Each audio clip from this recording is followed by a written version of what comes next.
Top départ. Bonjour, Stéphane Bigot. On vous retrouve à la première édition du Salon du livre équestre des Saintes-Maries de la Mer. Avec un nouveau livre, enfin un livre qui est sorti au moment du Salon du Cheval. En décembre. Voilà. Et donc j'aimerais que vous m'en disiez quelques mots. Eh bien, c'est un livre d'abord qui s'occupe de l'éducation du cheval. C'est le premier point. Donc, moi, je me suis occupé de l'éducation du cheval à partir du moment où j'ai entendu parler des chuchoteurs, à travers en particulier la rubrique des nouveaux maîtres de Cheval Magazine.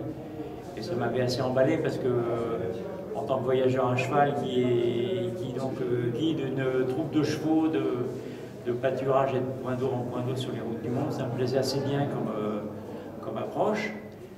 Je me suis inscrit à un stage, à l'époque c'était Pat Parelli qui était le grand maître de ce genre de choses. Et puis donc j'ai travaillé tous les chevaux que j'ai pu travailler. Puis un jour j'ai eu des amis qui m'ont demandé de leur montrer voilà, comment je faisais avec le cheval. Et puis du coup j'ai commencé justement à faire de l'équitation éthologique. Et puis comme à côté de ça, moi je suis moniteur d'équitation et que je m'intéresse évidemment à l'équitation classique, je me suis aperçu un jour en lisant un bouquin de Racinet que la philosophie de l'équitation classique c'était exactement la même que la philosophie de l'équitation éthologique. C'est-à-dire que finalement ces équitations-là proposent le même contrat, c'est-à-dire un système inconfort-confort. On appelle dans l'équitation classique le déclenchement du mouvement, descente des aides. Et du coup, voilà, ça m'a beaucoup intéressé. Et j'ai fait un livre sur la fusion de ces deux équitations.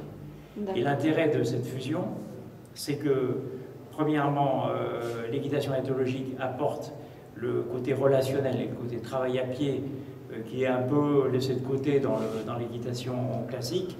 Et du coup, ça fait une équitation absolument globale qui est accessible à tous les cavaliers et tous les chevaux dès les premiers pas de la relation.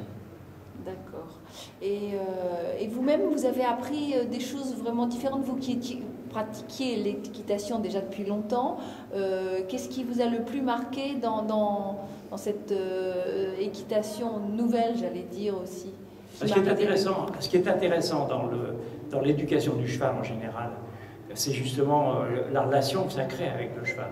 C'est-à-dire que quand on est cavalier ou quand on est homme de cheval, on n'a jamais une relation aussi proche, aussi intime, disons, celles qui sont les reins et les cœurs, que l'éducation du cheval. Et cette approche est une approche qui est extrêmement intéressante parce qu'elle débouche sur une équitation d'adhésion et non pas une équitation de soumission, donc qui allait tout à fait dans le sens du rapport que j'ai avec les chevaux. Et donc qui m'a parfaitement rempli et qui remplit aussi tous ceux qui pratiquent ce genre de choses, comme justement les frères Pignon, comme Lorenzo, etc. Et ça débouche, par exemple, ça peut très bien déboucher sur l'équitation sans rêne que eux pratiquent. J'ai des exercices, par exemple, dans mon bouquin sur l'équitation avec collier d'encolure, où on n'utilise plus les rênes mais un collier d'encolure. Ça prépare tout à fait à cette équitation sans rêne que pratiquent ces gens-là. D'accord, très bien. Merci infiniment. De rien.